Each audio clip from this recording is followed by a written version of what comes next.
A parent's journey begins. Imagine this. A British mother realizes her son, who went to visit his father in Milan for summer vacation, is not coming home. The father sends her a short message. He's happier here. I'm keeping him in Italy. Her heart races. She feels anger, confusion, and fear all at once. After a sleepless night, she searches online. How to get my child back from Italy. And that's where the journey into the Hague Convention begins. 2 ways to start the process. For parents in this situation, there are 2 possible doors into the Italian legal system. The first door is through the central authority in their own country. Every country that has signed the Hague Convention has one. The parent applies there, and the central authority in that country contacts the Italian Central Authority, the Ministry of Justice in Rome. The Italian authority then works with the juvenile court to start the case. The second door is more direct, contacting a lawyer in Italy who can file the application straight to the juvenile court. This route often feels faster and more personal, especially when time is critical. Both doors lead to the same place, the Italian juvenile court. But the path you choose can make a difference in how quickly your case moves forward. The power of paperwork. When parents first hear collect documents, many freeze. They say, I don't know where to begin. But think of documents as your voice in court. Each one tells a piece of your child's story. The essentials are the child's birth certificate, court orders about custody if they exist, proof that you were exercising custody rights like school records, medical appointments, or daily routines, evidence of the removal or retention, plane tickets, text messages, agreements about return dates. In Italy, judges rely heavily on documents. A parent who comes to court with organized, clear papers is already 1 step ahead, inside the juvenile court. So what happens once the case is filed?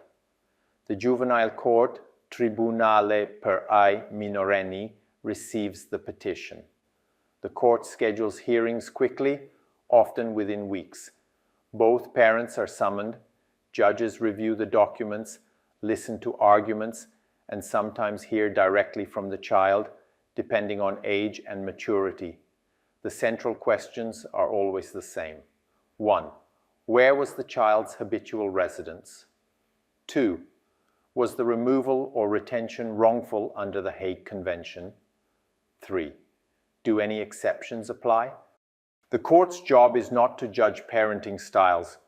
It is to answer these specific questions clearly and quickly. The cassation factor. Here is something very important about Italy.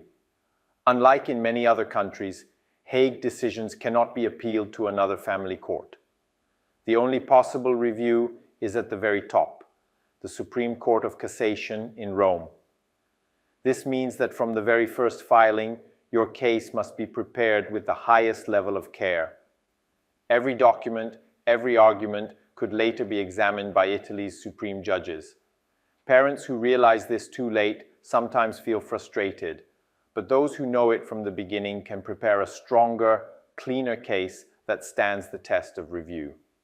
A real case, anonymized. Let's return to our British mother. She chooses to work with an Italian lawyer. They file the Hague petition directly with the juvenile court in Milan. Within weeks, a judge hears the case. The father argues that the child is happy in Italy and doesn't want to go back. But the mother has prepared carefully. She shows school records from London, proof of their daily life, and clear evidence that the trip was meant to last only 2 months. The judge rules swiftly, the child must return to the UK. For this mother, the process was overwhelming at first. But once she took the first step and gathered the right evidence, the path became clearer, turning overwhelm into action. It's easy to feel frozen at the thought of an international court case. But remember, you don't need to solve everything at once. Start small. Collect the first document. Make the first call. Each step builds momentum, and with each step, you move closer to bringing your child home. Final thoughts. So, what have we learned today? 1. There are two main ways to file a Hague case in Italy, through your central authority or directly with an Italian lawyer. 2. Documentation is your strongest weapon. It tells the story clearly and persuasively. 3. Juvenile courts in Italy act quickly, focusing on habitual residence and wrongful removal. 4. The only possible review is by the Supreme Court of Cassation, so strategy from the beginning is essential. 5. Action is stronger than fear. Each small step builds your path forward. In our next episode, we'll explore the defenses an abducting parent may try to use in Italy and how judges evaluate them.